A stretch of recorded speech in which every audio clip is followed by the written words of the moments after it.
Today, this is John Collins.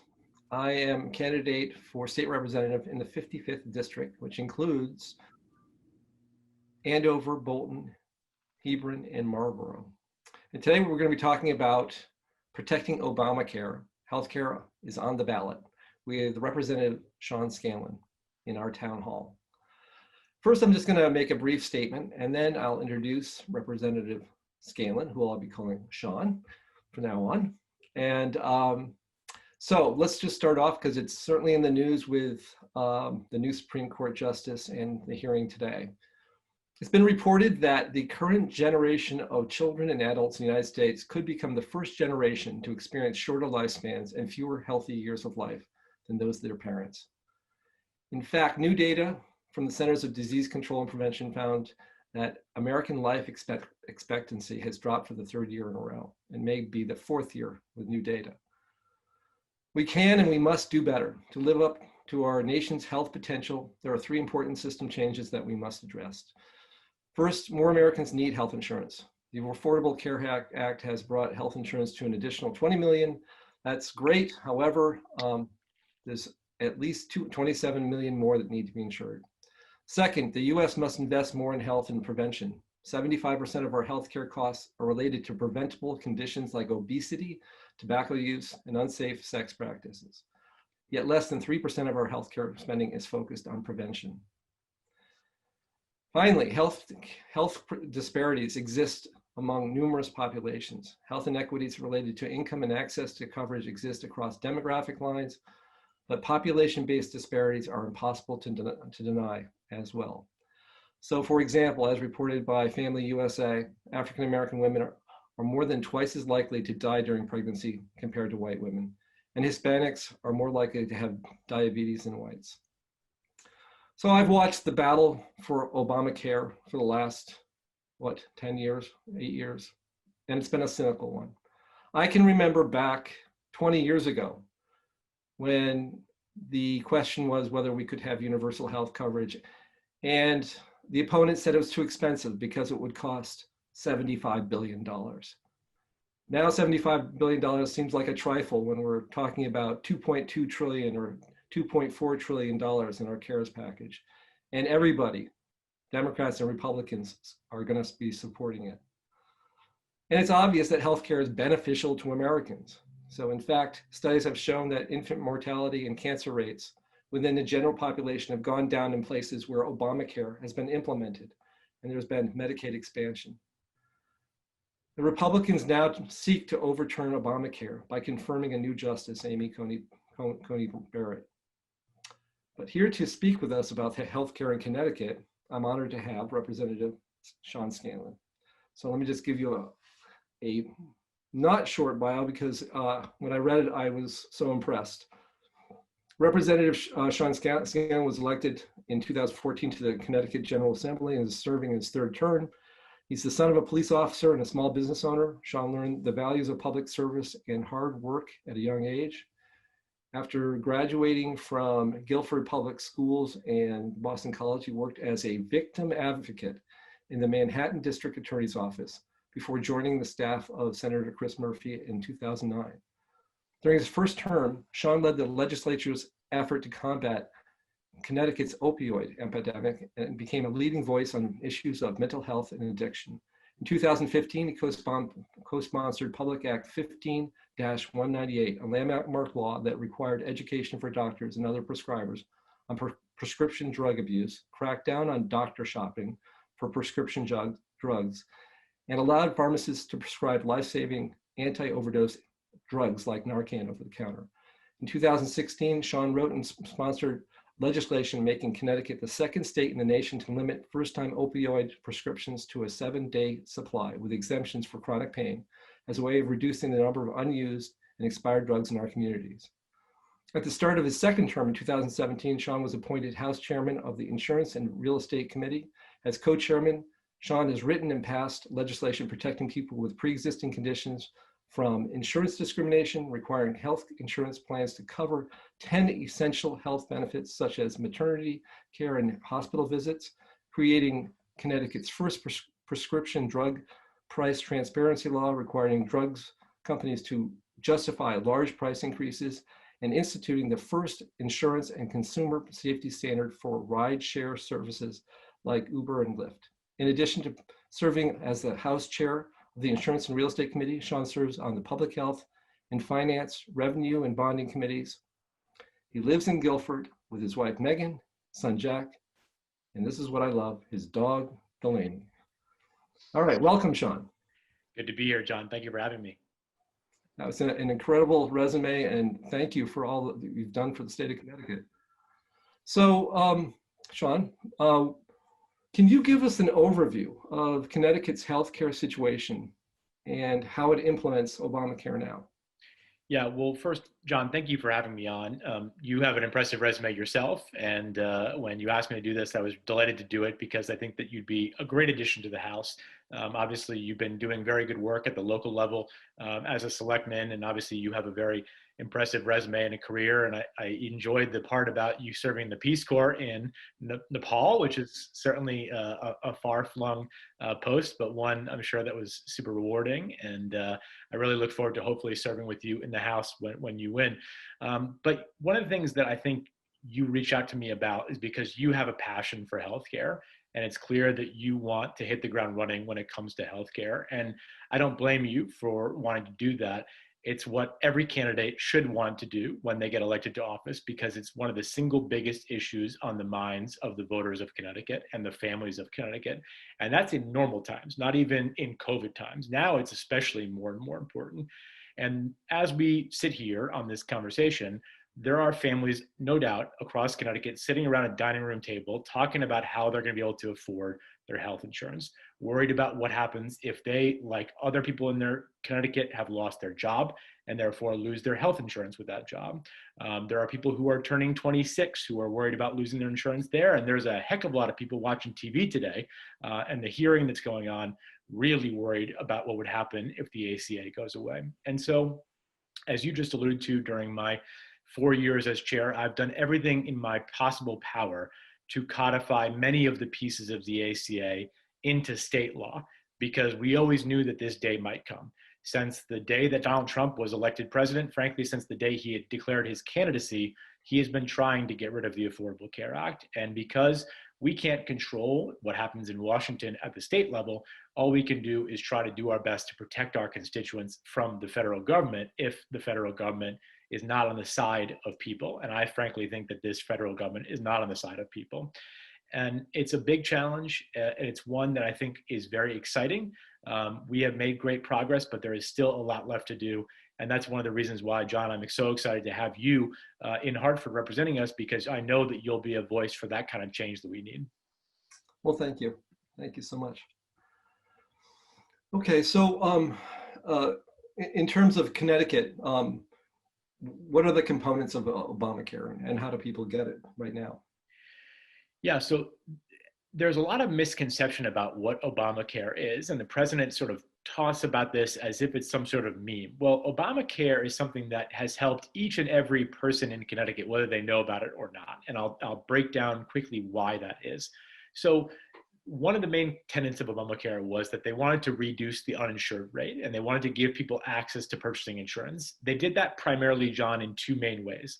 Number one, it expanded Medicaid. So now Medicaid and Medicare, people get those confused all the time. Medicare is insurance for seniors. Medicaid is insurance for people that are either disabled or poor. And when we expand Medicaid to a certain amount of people that previously didn't qualify for it, they're able to get really good health insurance, but they're not exactly making enough money that they can buy private insurance on their own. They need a little help to do that. And that's why expansion of Medicaid is so, so important. Today, John, that is actually responsible for 200,000 people's insurance today in 2020. When it comes to expanded Medicaid, it's called Husky Part D in Connecticut. Then the second thing that they did was they said, okay, well, for the folks that are not necessarily working poor enough that they can qualify for Medicaid, we need something else for the people that sort of be a bridge to private insurance. And that's where the exchange comes in. We've heard about Access Health Connecticut. Well, that's the exchange that was set up by the ACA. Currently in Connecticut, that insures about 111,000 people in Connecticut. So if we're doing the math at home, we're at 300,000 people just so far who have been affected by this. That's people who have insurance through the ACA. But what about everybody else? Well, you referenced earlier in your opening remarks about me that I passed something in Connecticut called the essential health benefits. Why that's so important is because each and every insurance policy after Obamacare passed had to cover these 10 really important things, from maternal care to hospitalization to prescription drugs to ambulatory services to wellness care. All those things insurance plans did not have to cover before the ACA. And so if you're one of those people out there sort of thinking, well, I hear a lot about the ACA, I hear a lot about Obamacare, but what has that actually done for me? Well, next time you go to the hospital and you have insurance, you're not going to get as big of a bill as you would have if your insurance didn't cover that before. You're not going to have to pay out of pocket necessarily for every single one of your prescription drugs, though we should talk about that in a few minutes because that's a big problem too. But changes have been made. And then the two last ones that I think I hear about the most, John, are number one, the pre-existing condition coverage, and number two, being able to stay on your parents' insurance till 26. Both of those are really, really important right now for a couple of different reasons, but namely because number one, COVID is a pre-existing condition. Cancer is a pre-existing condition. Heart disease is a pre-existing condition. And you're going to hear till you're blue in the face, the president is going to say, well, we're going to get rid of the ACA, but I'm going to protect those with pre-existing conditions. Well, in 5 years, there's never been a plan that he's put forward to actually do that. And if he had one, my guess is he'd already put it out already, but he hasn't. Number two, we also know that the job market is really, really tough right now. And for young people that are graduating from college or maybe had their first job and they were laid off, that ability to stay on your parents' insurance till you're 26 years old is hugely important right now during the middle of a pandemic. And so for all these reasons, John, Obamacare is not just something that is a political fight. It's literally life or death. And the appointment of this justice and the damage that she could do, along with the other members of the conservative bloc of the Supreme Court, would be irreparable to the people of Connecticut. And if they do that, it's going to be up to you and me and our colleagues in the legislature to come up with a plan to make sure that nobody in Connecticut, of all of those people that we just talked about, would be left in the cold, because we certainly know that Donald Trump has no plan. So it's going to be up to you, John, as a new representative, to work with me and our friends in the legislature to get this done. And I know that you'll do a great job doing that. Well, thank you. Yeah, I actually hadn't thought about this as so important to the millennials and young people, because at this point I think we have a statistic out there where 57% of people between the age of 20 and 29 are now living at home with their parents. So that is so important that you can still get on your parents' insurance policy and all that, health insurance policy. So why don't we just shift gears a little bit and just talk about the motivation for opposing, Obamacare. The federal government and state governments, we subsidize farmers. We provide universal education. We provide all sorts of subsidies for people, just for their well-being. And it would seem that healthcare should be a primary right for everybody. I just wonder why it is that Republicans in the Senate and other places are so opposed to healthcare for everyone. Yeah, if I had the answer to that, I'd probably be a lot smarter than I am. But I would just say this, John, it's important that we remind folks that the basis for Obamacare is actually called Romneycare. And it's the plan that Mitt Romney instituted as governor of Massachusetts a couple of years before Barack Obama was even elected president. Right. And that plan he got from a group called the Heritage Foundation, which is a conservative think tank that is not usually associated with Democrats, that put this together. And the principle behind it is very, very simple, which is that when more people have insurance, it's cheaper for everybody. Because when me, as a 33-year-old relatively healthy, knock on wood, guy, and my wife, who's also 33, relatively healthy, has insurance, it's better than if just sick people go out and buy insurance when they're sick. That's not how things work. And you don't hear conservatives going around talking about how they want to get rid of the mandate that everyone has car insurance. You certainly don't hear them going around talk about how they want to get rid of the mandate that people have homeowners insurance. But why is it that healthcare is any different? And I don't really have a good answer to that. All I know is this, that when more people buy insurance, the cheaper it is for everybody involved. And when Donald Trump was unsuccessful in getting rid of the ACA, despite many, many efforts by him and his friends in Congress. They started to chip away at the ACA in different ways. And one of the major ways that they did that was by, in 2017, in that really bad tax bill that they passed, they got rid of the individual mandate. Now, that was the least popular part of the bill, but the most important part of it, which is that we require everyone to have insurance. And that's just how insurance works. That's just how economics works.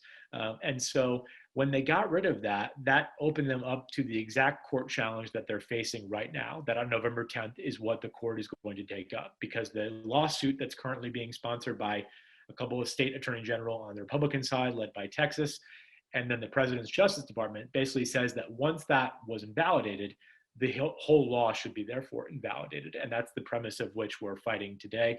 And I think that what we're really going to continue talking about. But I agree with you, John. I think that healthcare is a human right. I think that everyone deserves access to affordable and accessible healthcare. And I just can't for the life of me understand why they don't agree with that. So yeah, it's baffling because, you know, so many things that we talk about are problems that seem only a problem for the individual, but they're really a problem for the entire society. And I just give you an example of Eversource and our energy delivery, and the fact that, you know, when we have outages in Hebron or in any of the towns that hopefully I'll represent, it affects our entire economy, right? I mean, so it's so important that everybody get, you know, our energy delivered in an affordable, reliable, and renewable way. And then another, go ahead. You raise another point just quickly, John, that I would chime in is that one of the things that from a conservative perspective, it's actually the most unconservative thing is that when a hospital, and you know, we have two large healthcare systems in Connecticut, up by you is Hartford, down by me is Yale. When these large hospital systems have somebody walk into their hospital that doesn't have insurance, they have to treat them by law. That's called uncompensated care. And Right. the more and more people that seek care through emergency rooms, the more and more all of us pay for that because we have to subsidize the hospitals for that care. And so just about the least fiscally conservative thing you can do is give away free healthcare without asking somebody to pay a little money towards that healthcare. And so in a way, they're making their argument against themselves by doing that because they're making it more expensive for all of us in the long run. Great, that's a great point. And it gets back to, you know, what is good for the economy in itself. I mean, it's good for people, obviously, for everybody to have health care, for parents to have health care, for kids to have the health care, but it's also good for the economy. I keep on thinking, people argue to me that, well, you know, if we have a public option or if we have universal health care, you know, we won't be able to get excellent health care. We won't have the option to buy excellent health care, which is, it's just wrong. And I just look at, you know, our university system as a model, right? Our university system is the best in the world. And the reason it's the best in the world is because we invest in public universities.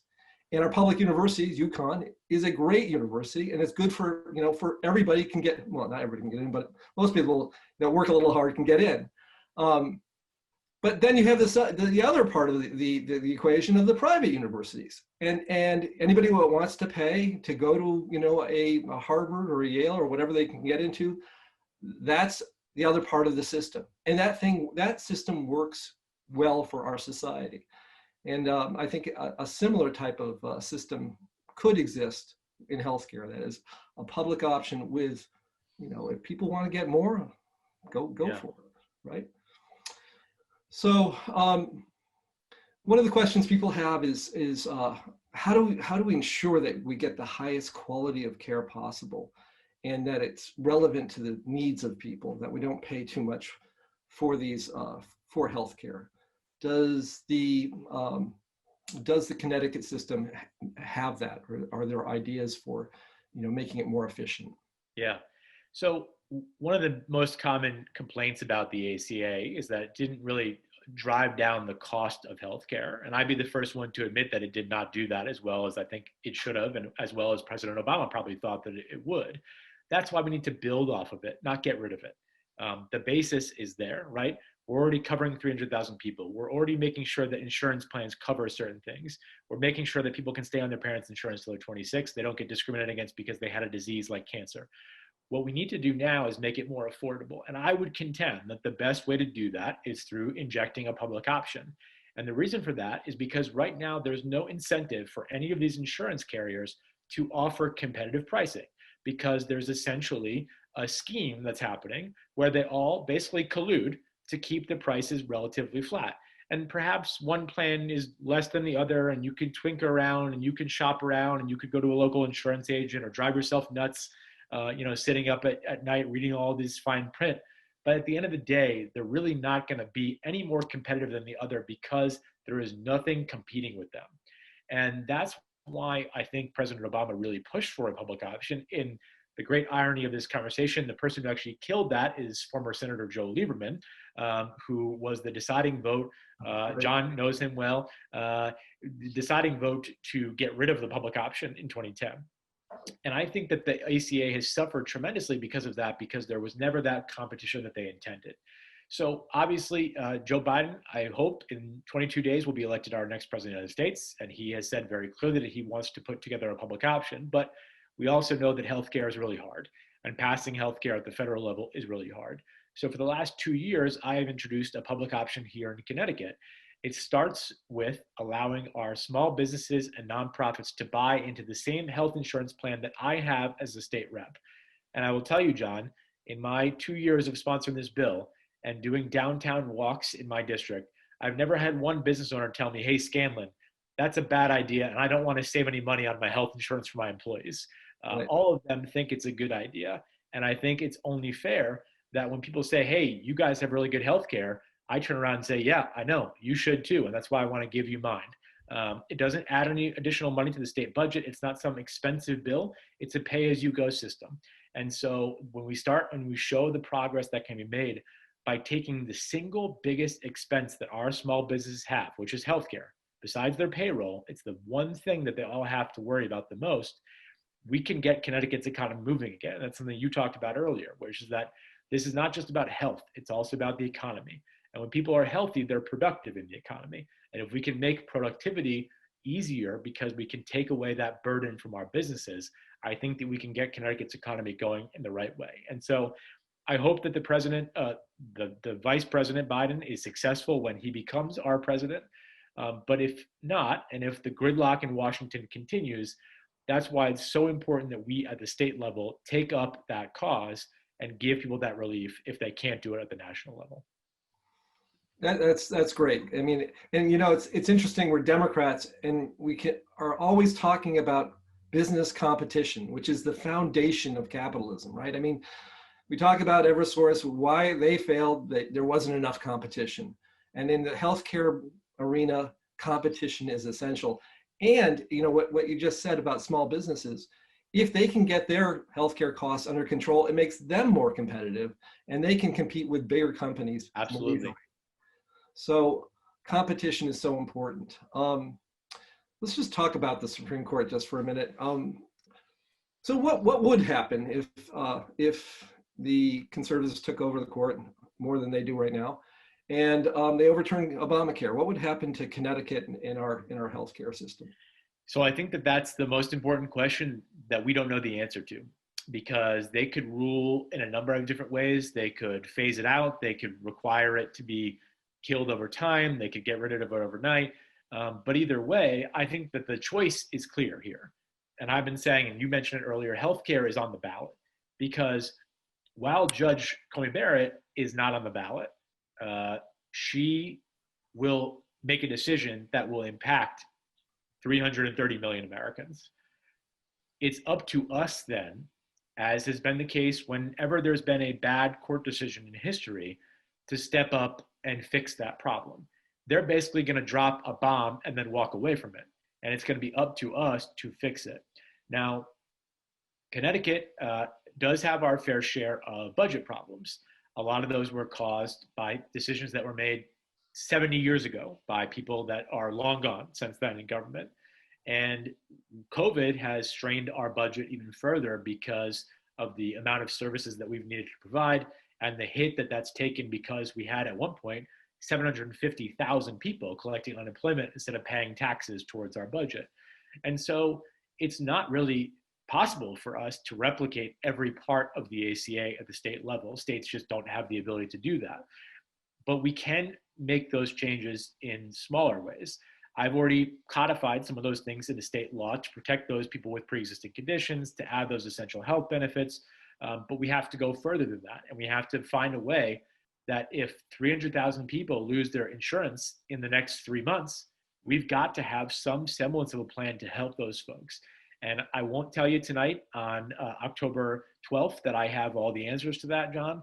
But I do know that it's something that my colleagues and I right now that are doing this work, from the governor's office to the healthcare advocate to the state comptroller, we are spending every day thinking about what we can do and talking to other states about what they're doing so that we can step in on day one and help. Now, why I say healthcare is on the ballot is because, of course, I would much rather prefer that Joe Biden is sitting in the Oval Office when the court makes that decision than Donald Trump, because Donald Trump has been proposing a healthcare plan for 4.5 years and has never proposed it. He does not have a plan. If the court strikes this law down, he has no idea what he's going to do. We need to have people in office that are forward thinking on healthcare, that feel that it's a right, like I do and like you do, and that want to step in and help people. Not somebody who's going to say, hey, we finally got rid of the ACA and we got a good plan. It's beautiful. It's golden. You're going to love it, but then never show it. And that's exactly what's happening right now with the White House and with President Trump. Right. The greatest ever, the greatest plan ever. Yeah, this has dire circumstances too, dire outcomes. Kentucky Care, which went into place, and they showed with Kentucky Care, which is Obamacare, by the way, everybody in Kentucky who don't know it, they showed a decrease in mortality when they implemented it. It was a direct result of Obamacare, and now you know that they're trying to get rid of that, or have been trying to get rid of it, and it's really a sad commentary on government, I guess. Yeah, and I would say that as chairman of the insurance committee the last 4 years, you sit through these agonizing public hearings where people get up and tell these heartbreaking stories, and they also tell beautiful stories. And I can't tell you how many times I've had people come to our committee and say, I never had insurance until the ACA. I never went to the doctor for my health care. I never got wellness checks. I never controlled my diabetes. I never worried about my heart disease because it was just not possible for me to think about that. This will have a big effect on everybody, but it will have a disproportionate effect on people of color. And you brought up health equity earlier. It's such an important conversation. We saw it during COVID, right? There was a disproportionate amount of people of color who died during COVID because they had these untreated comorbidities. And we know that when a person who's healthy and maybe has access to really good healthcare, they can recover from COVID. We also know in the president's case, he has some comorbidities, but he had access to the best healthcare possible in the world, and he was able to get better. Well, if you have comorbidities and you definitely don't have the same healthcare that a president of the United States gets at Walter Reed with all these experimental treatments and the best doctors in the world looking after you, you're going to get really sick. Imagine what would happen if the 300,000 people who are currently insured by the ACA lose their healthcare overnight, and we continue to have a second and third wave of the virus until we get that vaccine. You're talking about a public health crisis of incredible magnitude. And I don't think that any one of us wants to go to sleep at night having that on our conscience that we let that happen. And that's why we have to work so hard to figure out whether it's Kentucky Care, whatever the model is, to make sure that we don't leave people hanging if Donald Trump and the court does. Yeah, a lot of people are looking at Trump's care and saying, well, isn't that a wonder of American medicine or worldwide medicine? And yes, it is. But it also, the other story is, what about all the children out there that don't get that? All these people, all these kids that don't get that kind of treatment. I mean, you're right. Trump was in terrible health and he made a miraculous recovery. And yet we still have people out there that are dying of COVID and do not have access to the same kind of drugs. Speaking of the Supreme Court justice, the Republicans are now saying that well, we don't know that she'll overturn the Affordable Care Act, and that's completely disingenuous. It's going to happen if she is confirmed. Obamacare will be overturned, along with a number of other important decisions. I mean, she's made herself, it's clear that she's a follower of Scalia, and probably more Scalia than Scalia is in terms of original intent. And she's just going to throw it back to the states, and we're going to have, 30 states that I guess have a health system and 20 that don't, and we'll have two Americas, I think. And that's too bad. So yeah, let's talk about the prescription drugs. You had mentioned it before. How is this what will happen if Obamacare is overturned to prescription drugs? Yeah, so prescription drugs is something that is covered a little bit under the ACA. At least the insurance companies have to cover some form of prescription drugs, but we have a really big problem in this country with affordability of prescription drugs. In 2018, after a couple-year fight with the drug industry, I passed the first prescription drug price transparency law in Connecticut. And what that law does starting this year is it basically says that when a drug company increases the cost of a drug by 30% in 1 year or 50% over 3 years, they now have to justify in writing before my committee why it is that they did that. And they have to account for what went into that price increase. We always hear from the drug companies that they're doing wonderful innovation, and that's very, very important. And I don't dispute that, especially during COVID. We should commend all of them for doing whatever it takes to try to get us a vaccine. But I also watch television. And whenever I watch television, there's a guy sitting in a beautiful bathtub and there's birds and there's singing and people are saying, hey, what's going on? And he said, honey, I just tried this miracle drug and I got to feel better already. And then it says, in fine print, you may die from this, you may get diarrhea, you may, but call your doctor and see if it's right for you, right? Well, that's because the drug companies are spending millions and millions and millions of dollars advertising directly to all of us instead of innovating. And that is the problem. And so what this law is going to do is going to call them to question and say, okay, if you are innovating, if you're trying to cure cancer, if you're trying to cure AIDS, if you're trying to do anything that's very innovative, we don't want to stop you from doing that. But if the reason that you increase the price of your drug is 60%, and it's Humira, which is one of the most popular drugs in the world, simply because you spent $400 million advertising about it on TV last year, I have a problem with that, and my constituents have a problem with that.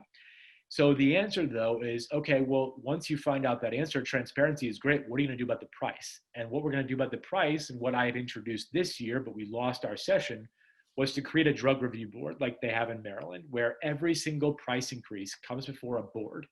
And with the transparency law that we have in place, if they find out that a drug is being egregiously jacked up for bad reasons, they can limit the price of that drug at the point of sale in consumers. And so it's worked in great effect in Maryland to limit the cost of drugs. And I think that would work here. But again, like everything else, John, the best answer is at the federal government. Because if the federal government could negotiate drug prices for all drugs like they do for Medicare and like they do for the VA, we would be able to spend a lot less money on our drugs in Connecticut than we do ever anywhere else. I've introduced legislation that passed the House, but not the Senate, to import drugs from Canada. Canadian drugs are 35 to 55% cheaper than the United States' drugs.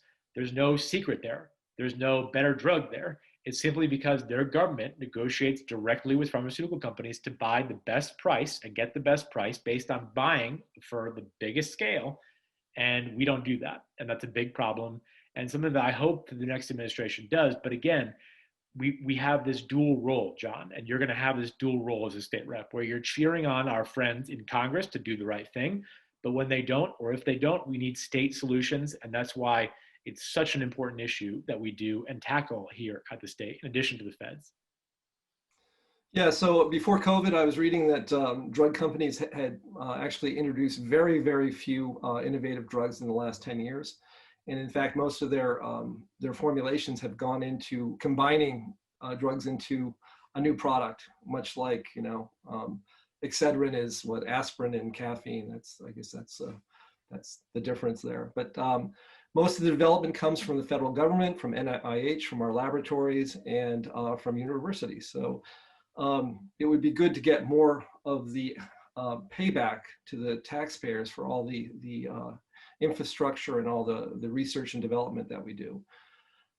Is there any, I mean, do we have any muscle? I mean, could Connecticut, well, we have almost 4 million people. Could we go out and combine and use our economic muscle to get lower prices, or is that we're too small? It's something we've looked at, and we feel like we're probably too small in the grand scheme. You know, if California went out and did that for $52 million people, they would get a lot of attention to do that. I think Gavin Newsom, who I'm a big fan of, who's the governor of California, is actually trying to do that. But for us, 4 million of 330 million, it's just not big enough to really make a difference. But we see it, you know, the state comptroller, when he negotiates drug prices for the state employees and the retirees, there's 300,000 current and retired state employees and their families. He's getting the best drug prices out there because he's negotiating on behalf of a large pool of people. When you're negotiating based on your own family, you're never going to get anywhere. And I think you're exactly right that they tinker with the patents a little bit to say that it's a new product, but it's not really any different. And that's the great crime of our system. But tackling that is a bigger problem. Tackling drug prices is the more immediate thing that we have to do, because people are literally dying because they can't afford the drugs that they need to survive. And I just don't think that that's right. Let me jump in here for a moment, if I might. Kevin Limbo, the state comptroller and former healthcare advocate for the state, is our guest next week on the podcast. So we can follow up that. We were also going to talk about the budgeting process with him, of course, but there's no one in the state who knows healthcare better than Kevin. Okay. No, that's interesting.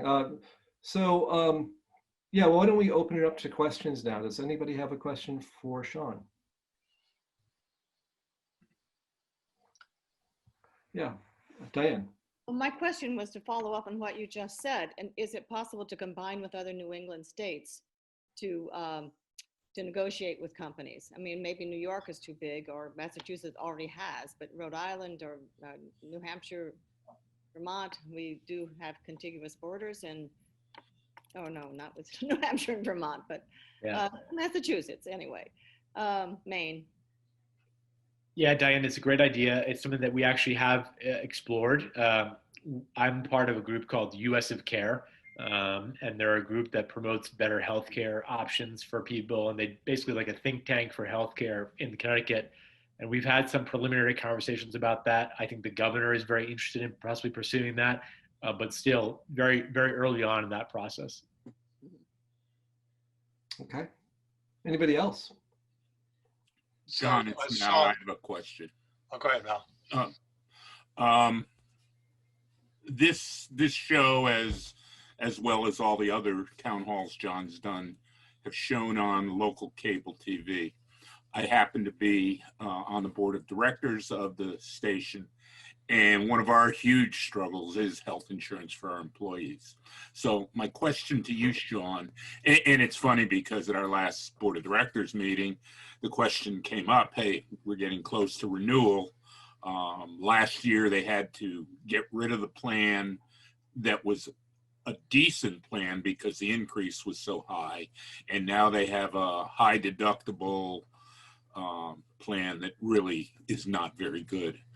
How the station is a nonprofit, are they eligible for the insurance plan, the state plan you were talking about, and how would we go about getting information or getting registered and getting pricing and things like that? Well, you need to elect John Collins because he's got to vote for that plan first before it takes effect. Oh, it's not. Oh, okay. So yeah, so I proposed it the last 2 years, and obviously it was met with universal disdain by the insurance industry. They spent $1 million lobbying against it last year, trying to attack myself and Senator Lesser, who is the co-chair of my committee, as these crazy socialists who wanted to bring small businesses and nonprofits healthcare. And we have learned lessons about that fight. Which is that we spent the last year, it was interrupted obviously a great deal by COVID, building a counter grassroots organization to combat that, and spending money on our own to organize people to come up to the Capitol and say, hey, this isn't about politics. This isn't about Democrat, Republican. This is about small businesses. This is about job growth. This is about health insurance. It's about affordability, all those kind of things. And so obviously we had a really good game plan in place for this year, but COVID interrupted that. And so next year in January, we'll reintroduce the bill again. That coalition is there. If you want to join it, we'd love to have the TV station standing with us. John can bring you guys up to the Capitol and you can testify about what this would mean for you. The problem is in this country is that we, since World War II, we basically saw the implementation of an employer-based insurance system in this country. Very few other countries in the world have that kind of system. It doesn't exist really anywhere else except for here. And getting rid of it, I know, is a big debate in our party, and trying to figure out how to, do Medicare for all versus public option is a big debate. But setting aside that ideological debate for a second, we have to just figure out how to get the most amount of people insured at the least cost to them possible. And however we do that is, to me, the best thing we can do. And the best idea that we have at the state level that's the most affordable way, given our budget issues, is the public option, where you can buy into the state employee plan. So the answer is now there's no plan available yet, but hopefully we can pass the bill next year. It would start shortly thereafter, and we could get people the health insurance at an affordable rate. Thank you. I'll send you an email if you can just send me the information on how to get involved. Great. So yeah, the connection between work and health goes back to Bismarck in Germany. And it's funny that the Germans got rid of it as soon as they could, but we still have it. I'm going to shift gears a little bit, just a couple of things I'm interested in that you did, which are fabulous, amazing legislation. Things that I admire. First is your insulin bill. Can you just talk a little bit about that? I think that would pass in the special session. Yeah, I did. So talk about prices and no innovation. The guy who invented insulin in 1923, Dr. Banting, he sold the patent for insulin for $1 because he knew that he had discovered literally a miracle drug that would save millions of lives. And he wanted to be accessible to everybody. So he sells it in 1923 for $1 million. Today, in 2020, it costs the three makers of insulin about $5 per vial to make the drug. Do you know what the average price of insulin, John, is in the state of Connecticut today? Well, it's about $375 to $400 per vial for insulin for a product that was invented 100 years ago and sold for $1. There is no explanation about that besides greed. Right. And that's why this year we passed in the special session in July the lowest drug price bill in the country for insulin. And what it does is it caps the cost of the drug at $25 a month, which is the lowest cap in the nation. And then it does something that no other state does, which is it caps the cost of insulin supplies at $100 per month. So that's all the things that somebody who's a diabetic would need to be able to take the insulin. We're the only state in the country that does that.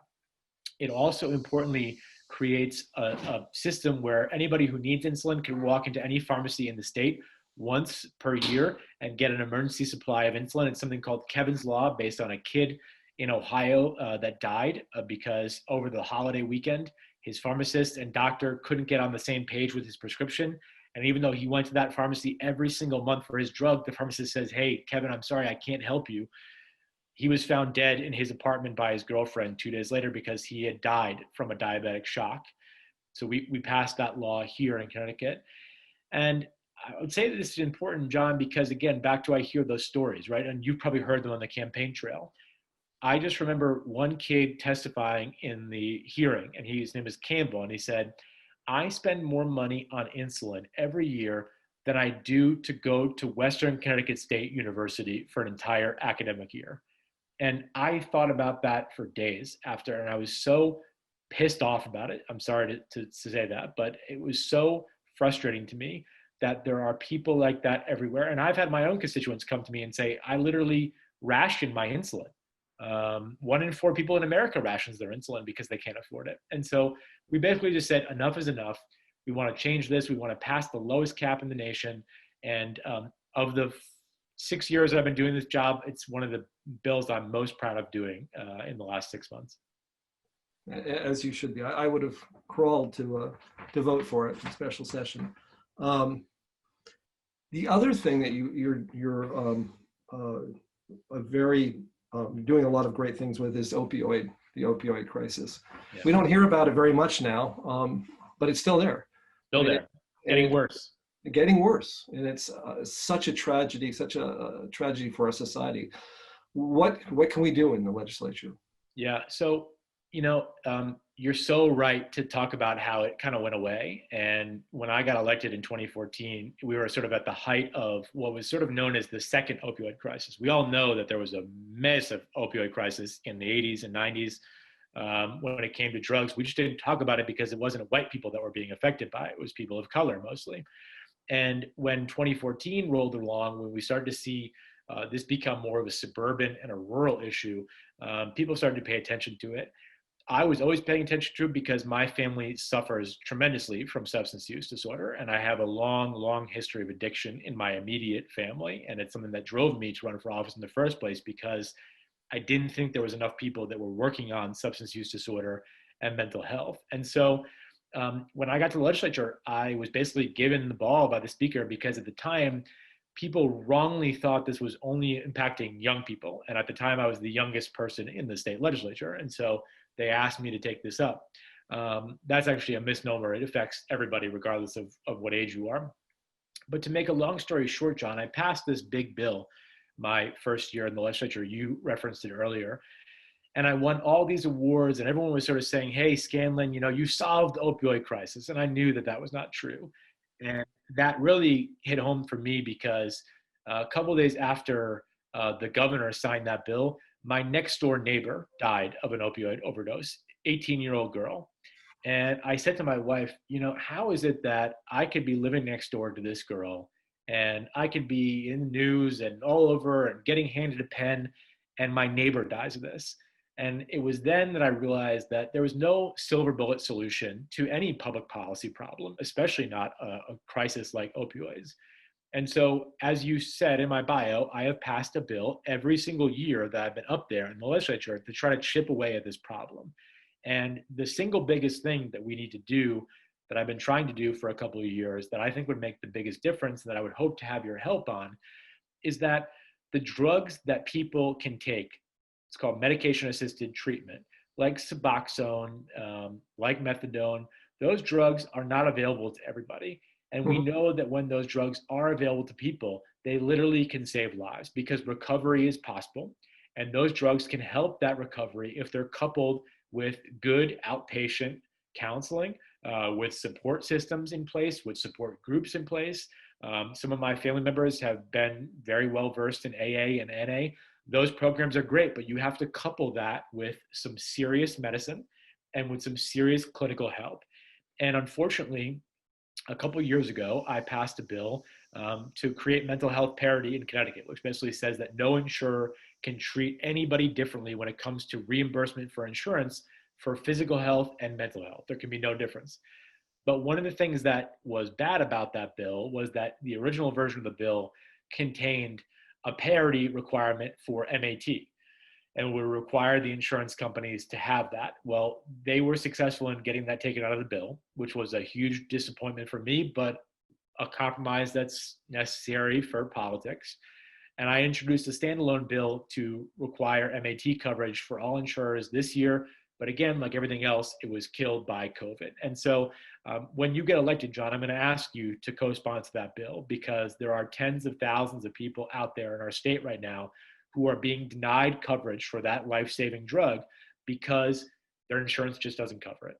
And their insurance covers drugs for heart disease. Their insurance covers drugs for diabetes. Their insurance covers drugs for all these things, but not that. And to me, that's the height of discrimination and hypocrisy, and that's what we have to fix to really fix the opioid epidemic. I'll be there. I will absolutely be there. Listening to you, and I keep on saying this to as I go out door to door and talk with people. I'm excited about the next couple of years. I think we have a lot of opportunity to change things. You know, we have this huge financial and health crisis right now, but that gives us the opportunity to change things. You know, both, you know, our energy delivery system, our health system, our economics. You know, I think we have a great opportunity to do that. I just want to say, in terms of the opioid addiction crisis, certainly in our towns, at least our three towns, Bolton has another, but AHM is our front line for dealing with kids that have opioid addiction and other drug problems. Yeah. And they're having a run this Saturday. I would encourage everybody to join up. It's $25 and it's for a good cause. You know, it's always for a good cause, and AHM is a fabulous, such an important community organization. Now, John, I know Shannon has a question, but I just want to say one more thing before I take Shannon's question, or you take Shannon's question, which is that another really important thing that doesn't get a lot of attention, but it's very, very important, and it's unfortunately been opposed by some of my friends on the other side of the aisle, when it really is the least conservative thing to do, is that in every year in Connecticut, when about 1,100 to 1,200 people die of an overdose, about 50 to 60% of those people has a recent history with the Department of Corrections. And what we saw in the state of Rhode Island and the state of Massachusetts is that when you treat our inmates, either in our jails, if they're there for a short-term period of time, or in our prisons before they get released, if you treat them with MAT, there is over a 50 to 60% reduction in them overdosing when they get out of jail. And why that's so important, again, is because when that person overdoses, it's not just them. It's in the city of Waterbury alone, where there are some of the biggest overdoses in the country. Each overdose call costs the city about $40,000. When you talk about the salaries, the PPE, the transport to the hospital, the billing, they probably don't have insurance, all those things, $40,000. So you think about the extremities of all this. You represent, or you're going to represent, some very small towns, right, in Connecticut. These towns don't have the payrolls and the budgets to be able to respond to this crisis. If we treat the problem where it begins, you can save a lot of money and a lot of lives. And that's another thing that I would ask for your help on. We have a pilot program in some of our jails and some of our prisons that I was instrumental in passing a bill to start, but we have to get into every single jail and prison in Connecticut.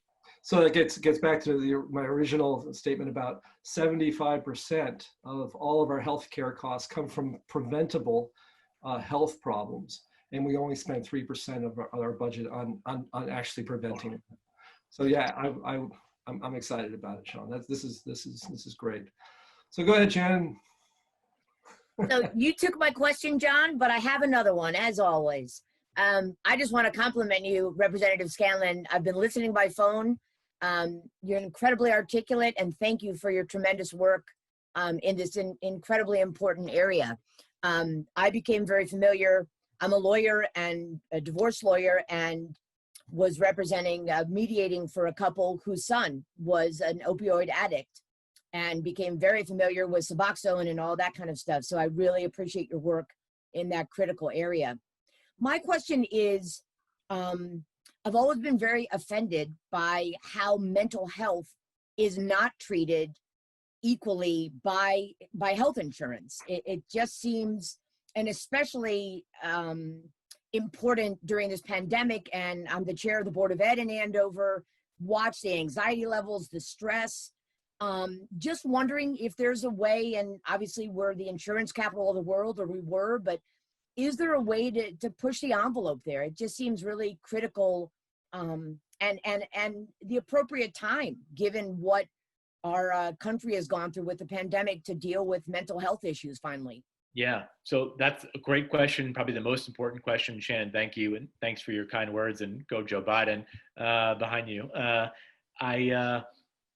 I want to say that in 2019, I passed this bill called the Mental Health Parody Act, which I just was talking about. And I'll go into a little more detail of what that bill does to answer your question.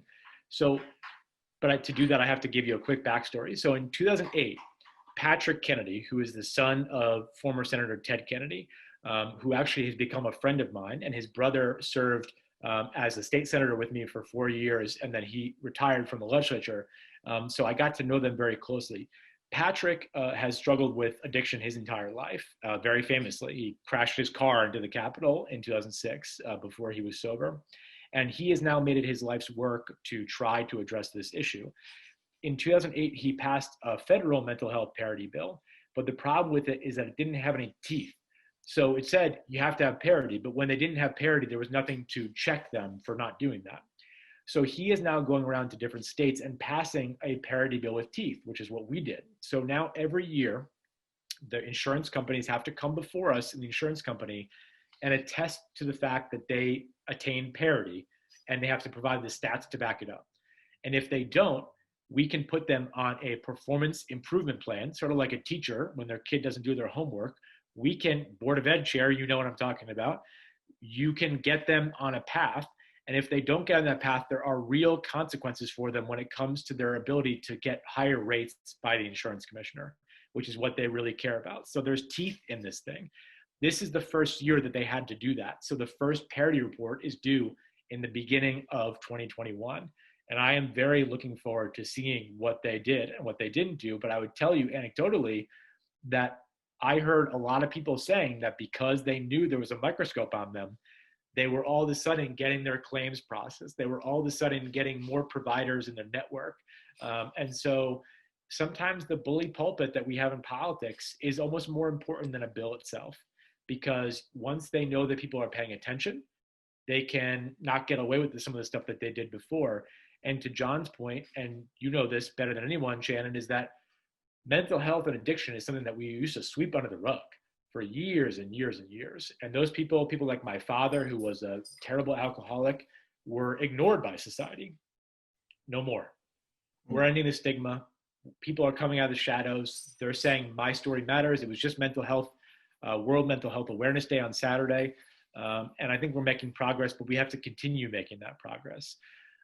Hey, John, I have to jump on another call, but I want to leave you folks with this.